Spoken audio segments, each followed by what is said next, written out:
दोस्तों, हमारे चैनल पर आपका स्वागत है।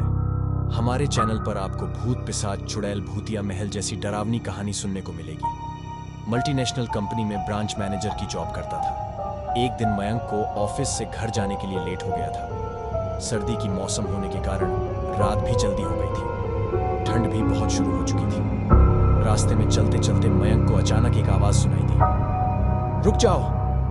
मयंक वहीं पर ही रुक गया और पीछे मुड़ के देखा, लेकिन पीछे कोई भी नहीं था। फिर से वही आवाज सुनाई दी, सामने देखो। जैसे ही मयंक ने सामने देखा तो उसे जमीन पर कुछ चमकती हुई चीज दिखाई दी। मयंक दौड़ के उस चीज के पास गया और देखा तो ये कोई साधारण चीज नहीं थी, बल्कि एक चमकता हुआ हीरा था। उसने वह हीरा अपने हाथ में लिया। उसकी चमक देखकर मयंक की खुशी का पार न रहा। लेकिन मयंक को कहाँ पता था ये कोई साधारण है या नहीं, बल्कि एक मायावी हीरा है। अचानक उस हीरे में से आवाज आई, अगर तुम्हें और हीरे चाहिए तो इस जमीन को खोदो। इस जमीन के नीचे बहुत सारे हीरे हैं।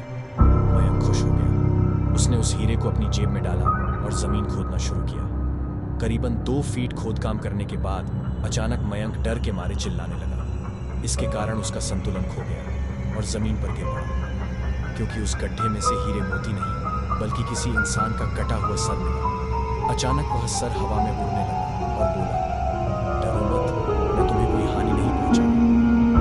मैं तुम्हें बहुत सारे हीरे जवेरात भी दूंगा। बस मेरी बात ध्यान से सुनो। मैं जहां जाता हूं वहां मेरे पीछे आओ। फिर वह सिर हवा में उड़ा और जंगल की ओर बढ़ने लगा।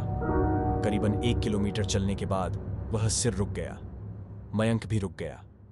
फिर उस सिर ने मयंक से कहा, इस जमीन के भीतर बहुत सारे हीरे मोती जवाहरात छुपे हुए हैं। इस जमीन पे खोद काम शुरू करो। मयंक खुश हो गया और उस जमीन को खोदना शुरू कर दिया। खोदते खोदते उस जमीन के नीचे हीरा मोती तो नहीं मिले, बल्कि उस सिर का कटा हुआ धड़ मिला। उस सिर ने कहा, अब तुम्हें एक आखिरी काम करना है, उसके बाद मैं तुम्हें मालामाल कर दूंगा। तुम्हें कहीं से भी 1 लोटा खून लाना होगा। मयंक ने बोला, 1 लोटा खून? पर मैं 1 लोटा खून कहां से लाऊंगा? उस सिर ने कहा, चलो मेरे साथ।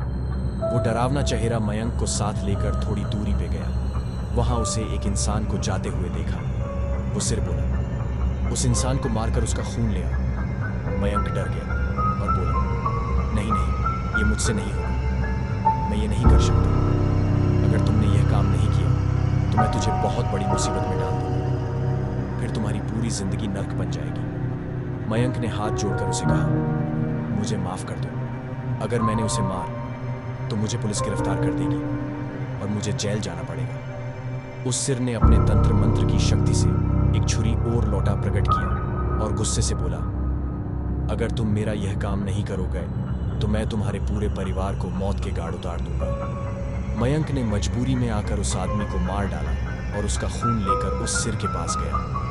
वो सिर खून को देखकर बहुत खुश हुआ और बोला, यह खून मेरे शरीर पर डाल दे। उस सिर के कहने पर मयंक ने खून को उसके शरीर पर डाल दिया। फिर कुछ ही देर में वो कटा हुआ सिर उस शरीर पर जुड़ गया। ये सब देखकर मयंक की हालत अब खराब होने लगी। वो उस भूत को देखकर काफी डर गया। जैसे ही वो भूत जिंदा हुआ तो जोर जोर से हंसने लगा और डरावनी आवाज में बोला, तुमने बहुत बड़ी गलती कर दी कि तुम्हें मुझे फिर से जिंदा कर दिया।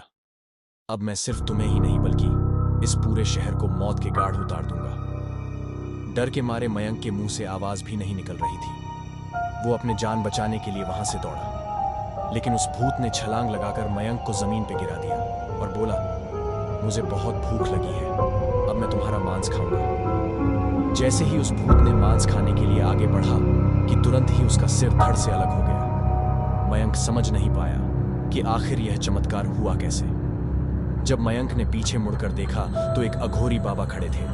उस अघोरी बाबा ने कहा, जब तुम उस आदमी को मारकर उसका खून ले जा रहे थे तभी मैंने देख लिया था और समझ गया कि कुछ तो बुरा होने वाला है। इसीलिए मैं तुम्हारे पीछे पीछे यहां तक चला आया और मैंने अपनी मंत्र की शक्ति से उस भूत को फिर से मार दिया। अब तुम निश्चित होकर अपने घर जाओ। अब तुम पर कोई खतरा नहीं है। आज भी मयंक उस बात को याद करता है तो उसकी रूह तक कांपने लगती है। दोस्तों, आपको ये कहानी कैसी लगी प्लीज हमें कमेंट करके जरूर बताएं।